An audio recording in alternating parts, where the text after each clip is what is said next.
Welcome learners, we will start our second video on electrostatics. In our first video on electrostatics, we studied frictional electricity and properties of charges. We studied three properties of charges, that is additivity, which says that total charge of a system is algebraic sum of all the point charges present at different locations of the system.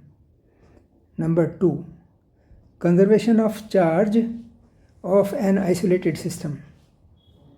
This principle says that total charge of an isolated system remains constant with time. The principle of quantization of charge is that charge of a body can exist in discrete packets, and the discrete packet is an integral multiple of a basic smallest unit of charge E. While studying frictional electricity in our first video on electrostatics, we laid emphasis on 2 points. Number 1, work function of the material, which is represented by phi and is defined as minimum amount of energy required to remove an electron from the surface of the material, and this represents affinity of the material to the electron. So higher the work function, larger is the affinity of the material towards electron. 2. The difference between insulating material and conducting material.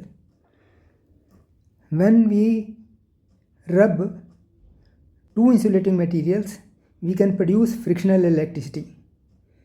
But we cannot produce frictional electricity by rubbing two conducting materials. Say, we cannot produce frictional electricity by rubbing two metallic rods.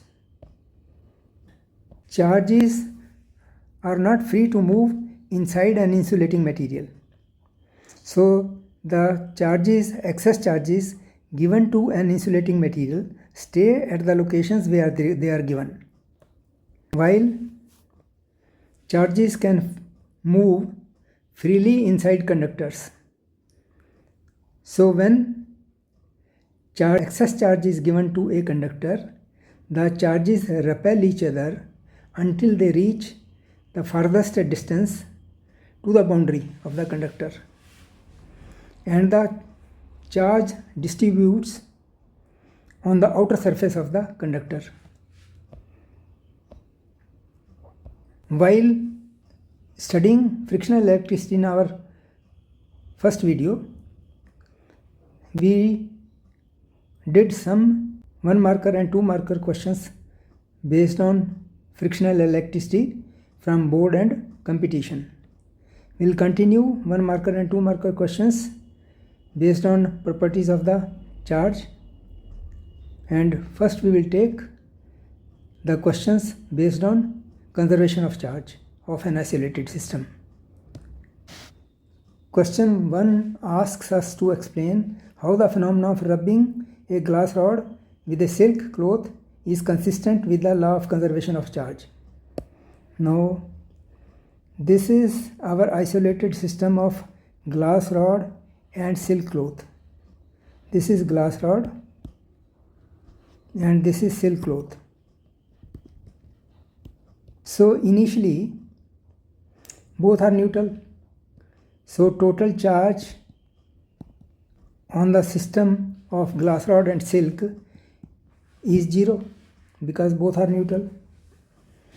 But when both are rubbed together, some of the electrons are transferred from glass to silk, and silk becomes negatively charged and the glass rod becomes positively charged by the same amount.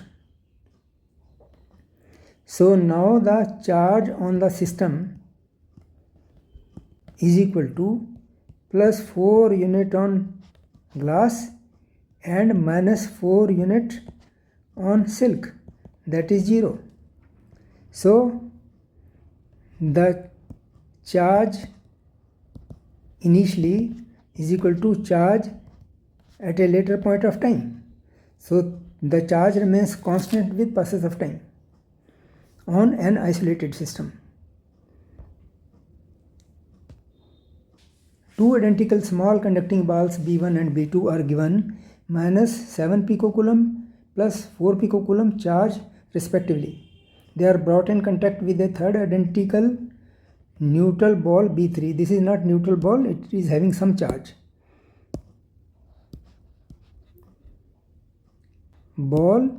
Identical ball B3 and then separated. If the final charge on each ball is minus 2 picocoulomb, what was the initial charge on B3? So this is a system of three identical balls B1, B2 and B3. This is B1, B2, B3, and B1 has got minus 7 picocoulomb, B2 plus 4 picocoulomb, and we do not know what is the charge on B3. Let it be Q picocoulomb. So the initially total charge on the system, this isolated system, is minus 7 picocoulomb plus 4 picocoulomb and Q picocoulomb. That is minus 3 plus Q. This is the total charge initially. Now they are brought in contact and then separated. They are brought in contact and then separated. So this is B1,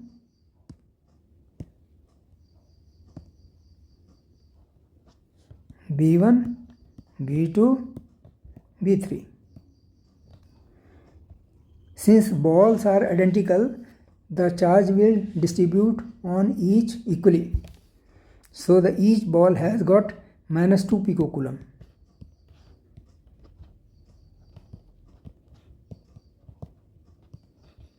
So total charge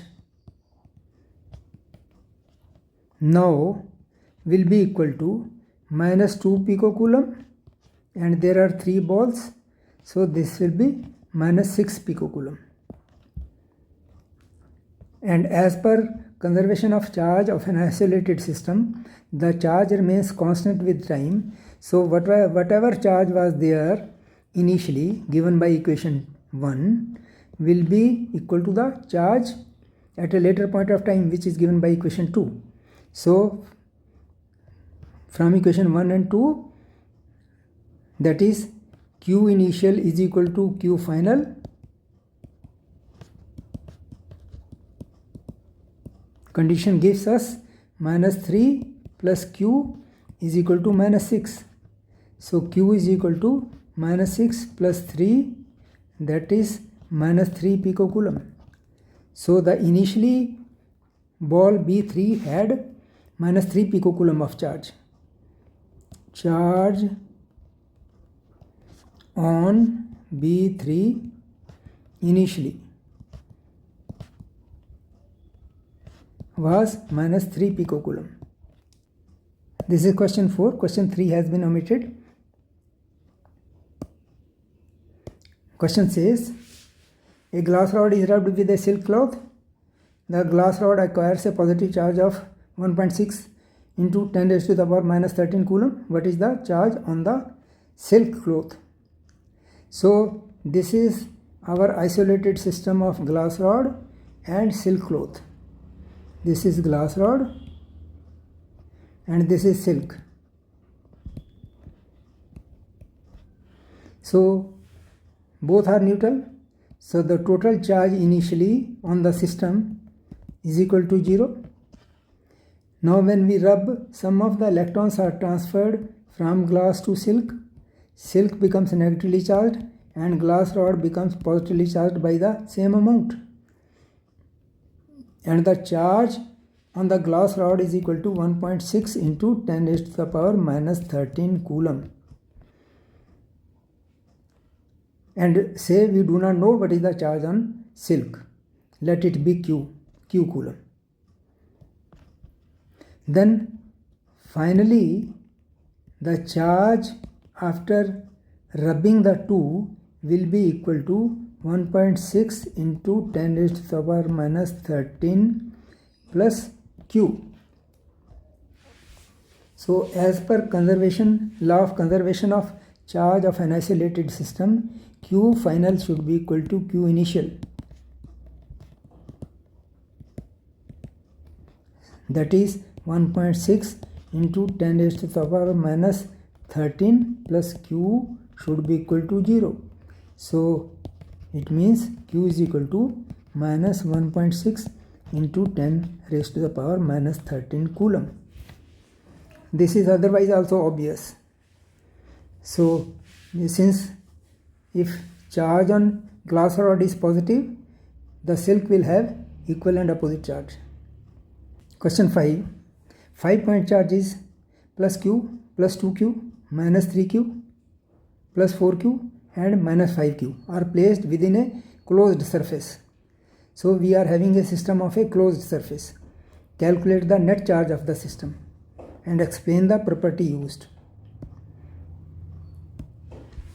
Since these are the point charges present at different locations of the system, so the net charge or the total charge on the system will be the algebraic sum of the charges. So this is the property, uses the property of additivity of charges.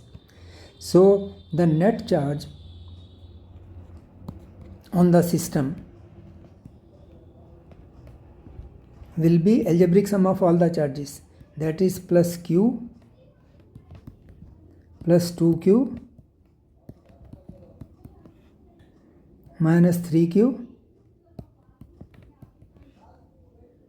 plus 4Q, 6Q, that is 7Q and minus 8Q, that is minus Q. So the total charge or net charge on the system as per the principle of additivity or the law of additivity of charges is equal to minus Q. Question 6. State Kirchhoff's junction law and explain which conservation law it is based on. Kirchhoff's junction law applies to electrical circuits which are in steady state, and it states that the algebraic sum of all the entering charges at a junction is equal to all the algebraic sum of the currents leaving the junction. So if I1 and I2 are the currents entering into the junction, and I3 and I4 are the currents leaving the junction. Now since there is no accumulation of charge on the junction, whatever charge enters into the junction in a given interval of time, same amount of charge must leave the junction in the same interval of time. That is, the algebraic sum of all the currents entering should be equal to algebraic sum of the currents leaving the junction. So this property of algebraic sum of all the currents entering equal to all the currents leaving the junction is based on conservation of charge.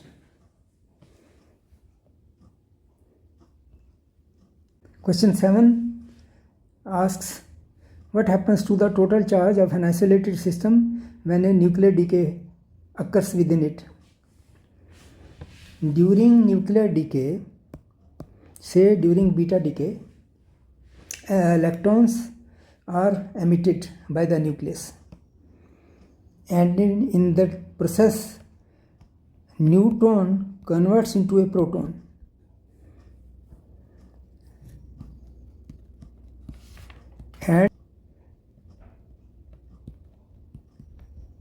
and antineutrino of electron is emitted.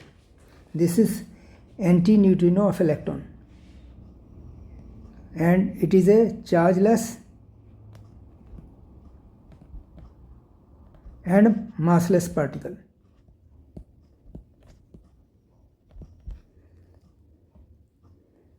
This is the reaction which takes place in beta decay, where electron is emitted when a neutron converts into a proton.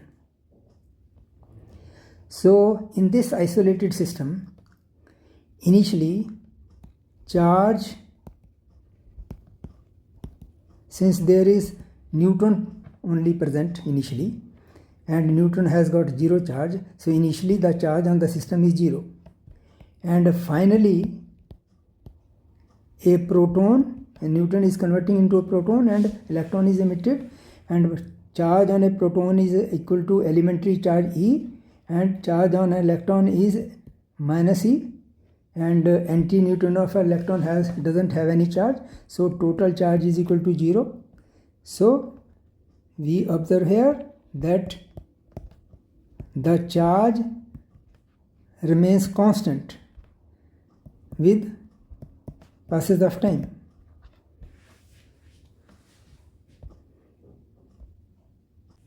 Question 8. Two identical metallic spheres A and B having charges plus 4 microcoulomb and minus 10 microcoulomb are brought into contact and then separated. Find the final charge on each sphere. So as per law of conservation of an isolated system, so this is, say, isolated system of sphere A, metallic sphere A and metallic sphere B. This is metallic sphere A, this is metallic sphere B. This has got charge plus 4 microcoulomb and minus 10 microcoulomb. So charge on the system, isolated system, initially is equal to plus 4 microcoulomb and minus 10 microcoulomb.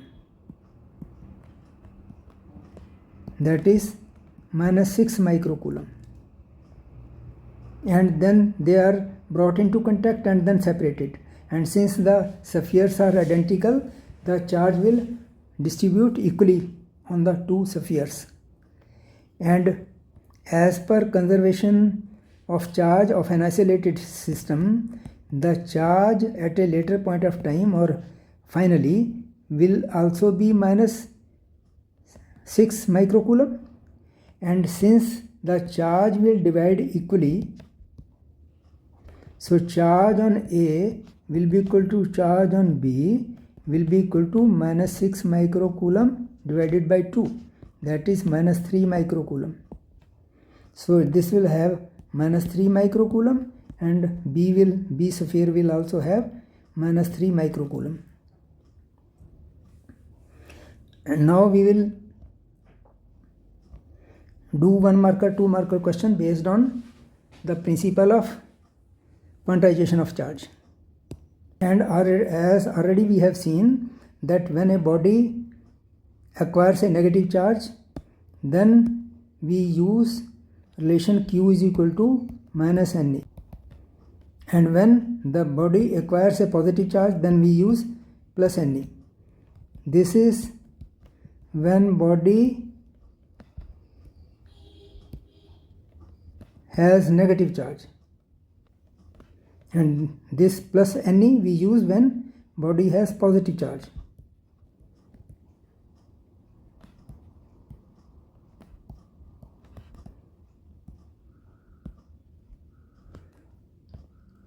So the question asks us to calculate the number of electrons that must be removed from a neutral conductor so that it requires a charge of 3.5 nanocoulomb. So since electrons have been removed from the neutral conductor, the conductor will have a positive charge, so we'll use Q is equal to plus Ne.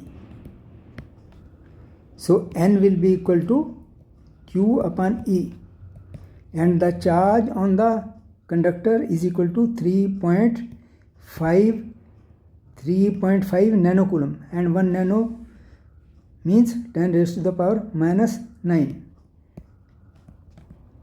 So many coulombs, and the elementary charge is 1.4 6 into 10 raised to the power minus 19 coulomb. So the number of electrons on the body, number of electrons which have been taken from the body will be equal to approximately 2.19 into 10 raised to the power 10. Question 2.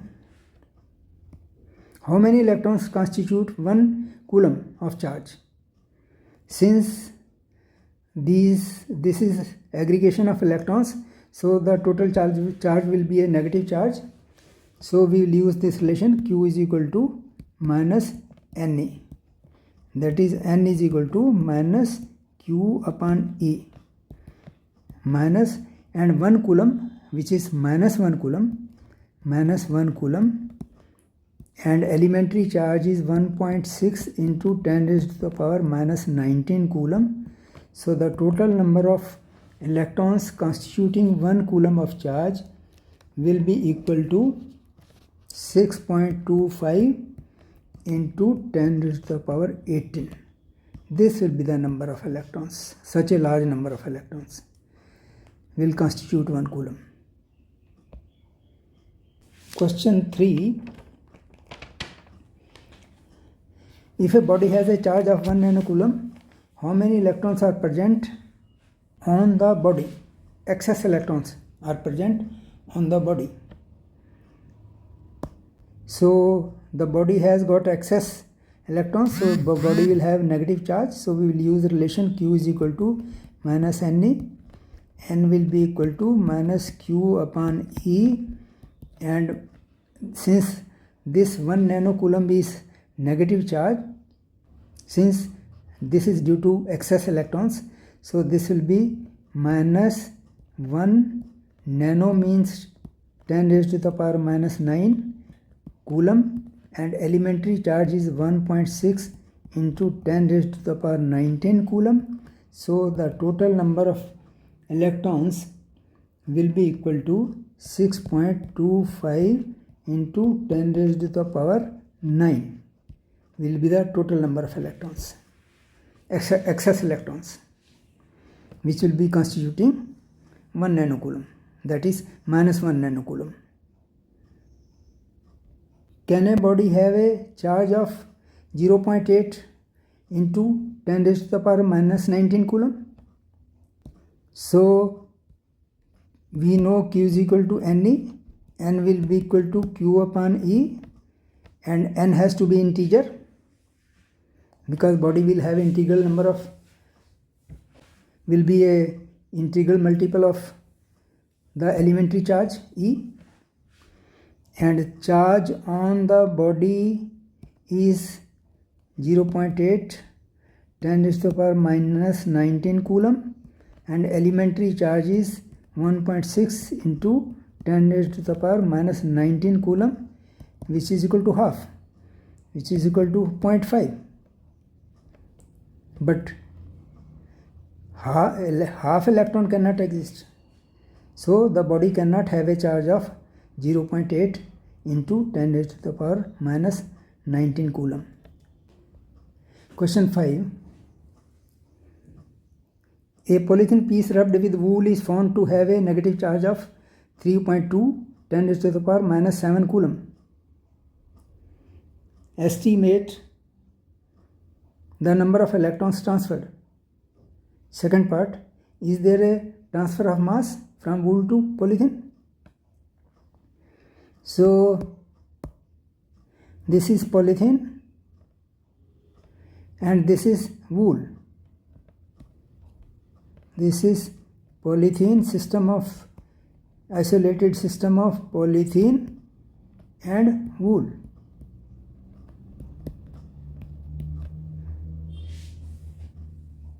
And when both are rubbed together, then electrons are transferred to the polythene,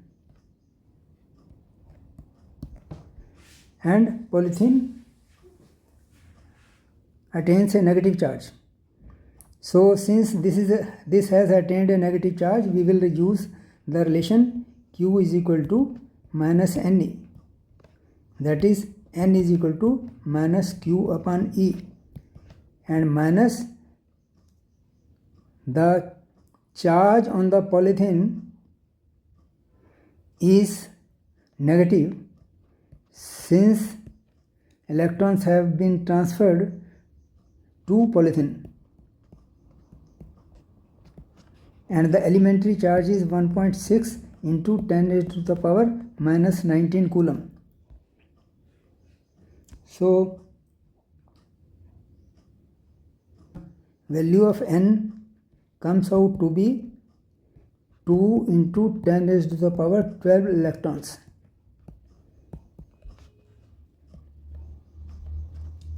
This is first part. Second part asks us whether there is a transfer of mass from wool to polythene, because electrons have transferred from wool to polythene and each electron has got a mass, so mass gets transferred from wool to polythene. So mass lost by wool will be equal to number of electrons which have been transferred and mass of one electron, and number of electrons transferred is 2 into 10 raised to the power 12 into mass of electron is 9.1 into 10 raised to the power minus 31 kilogram.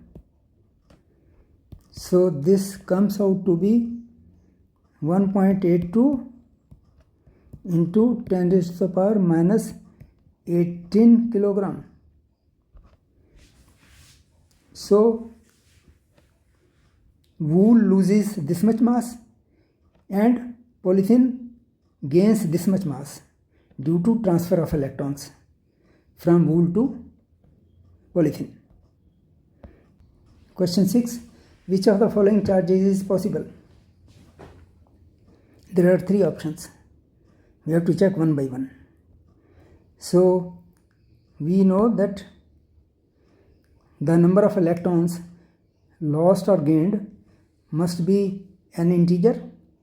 So n is equal to q upon e, and in K we will see one by one all the 3 cases. So for case A, 5.8 into 10 raised to the power minus 18 coulomb, and the elementary charge is 1.6 into 10 raised to the power minus 19 coulomb. And since 5.8 is not divisible by 1.6, so this is not an integer.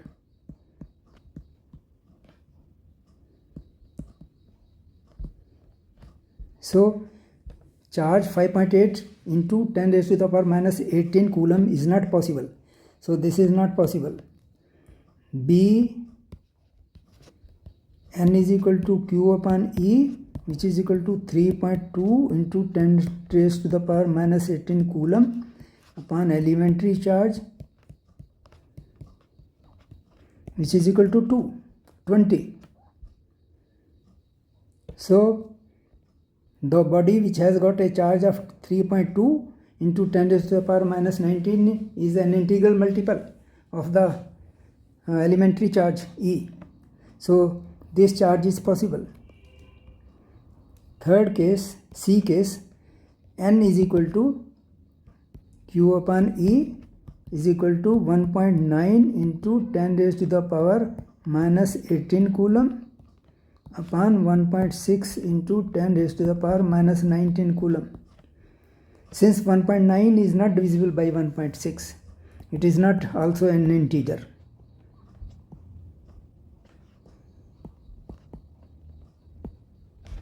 So charge 1.9 into 10 raised to the power minus 18 is not possible. Question 7.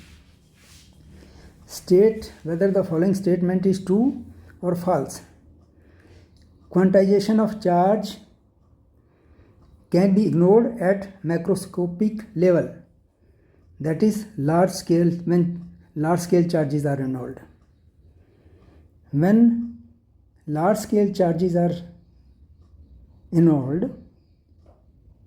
large scale charges as compared to elementary charge E are involved, then the discrete nature of charge becomes unnoticeable and the charge appears to be continuous. So we can ignore quantization of charge when large scale charges are involved or at macroscopic level. Question 8. If 10 raised to the power 9 electrons are moved out of a body to another body every second, how much time is required to get a total charge of 1 coulomb on the other body? We will use here unitary method. We have to find out time, so we will keep time on the right hand side. So we will see how many electrons, that is 10 raised to the power 9 electrons are moved out of the body in 1 second.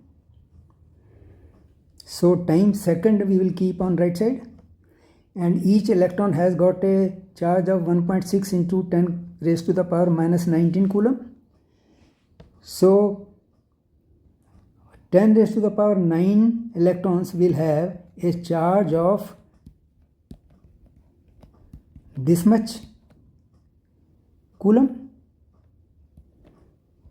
moves out in 1 second. So 1 coulomb will move out in 1 upon 1.6 into 10 raised to the power minus 19 into 10 raised to the power 9, so many seconds. So seconds, these are the seconds.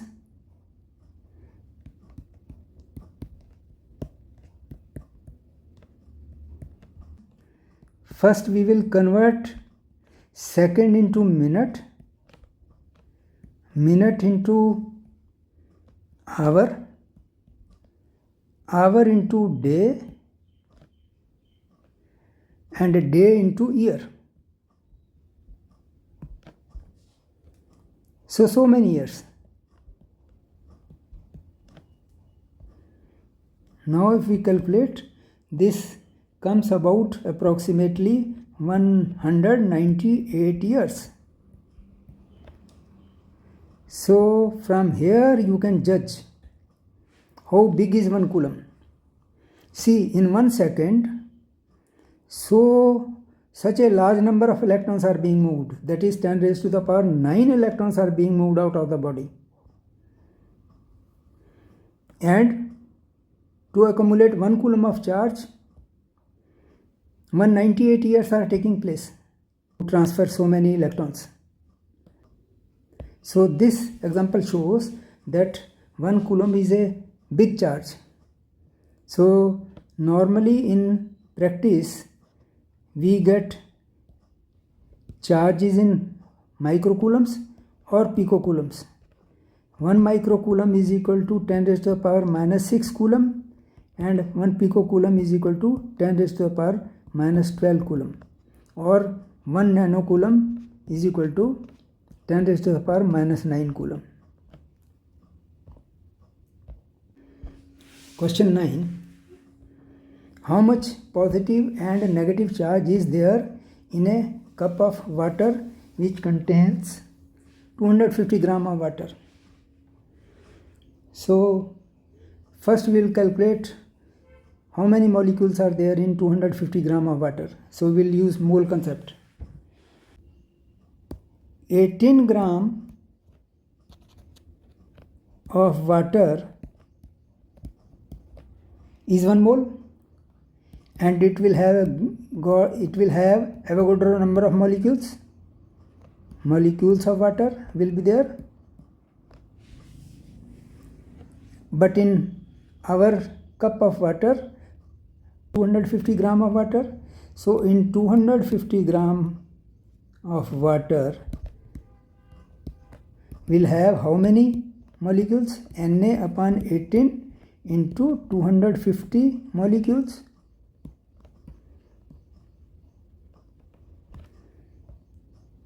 Now we have to calculate total negative charge or positive charge.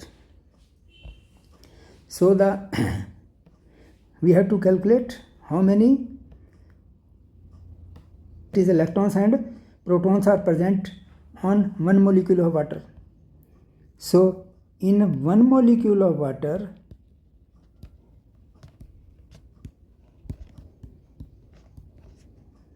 will have, because 2 hydrogen atoms, each one has got 8 electrons and protons. So total 10 electrons or protons are present.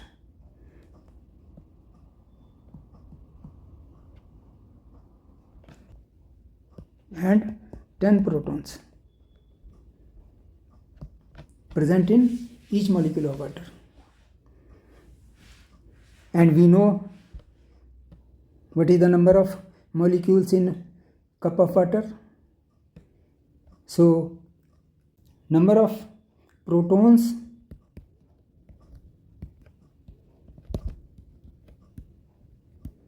and number of electrons,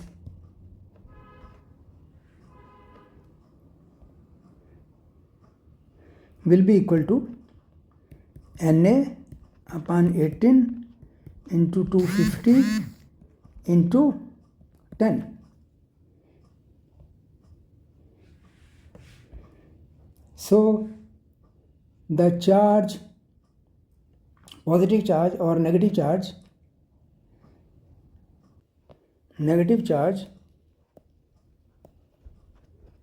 present will be equal to Na upon 18 into 250 into 10. So many electrons and protons are present, and each electron and proton has got elementary charge, which is 1.6 into 10 raised to the power minus 19 coulomb. So much coulomb, so many coulomb. And value of Avogadro number is 6.02 into 10 raised to the power 23. 250 into 10 into 1.6 into 10 raised to the power minus 19 upon 18. So many coulombs, which comes equal to 1.34 into 10 raised to the power 7 coulomb.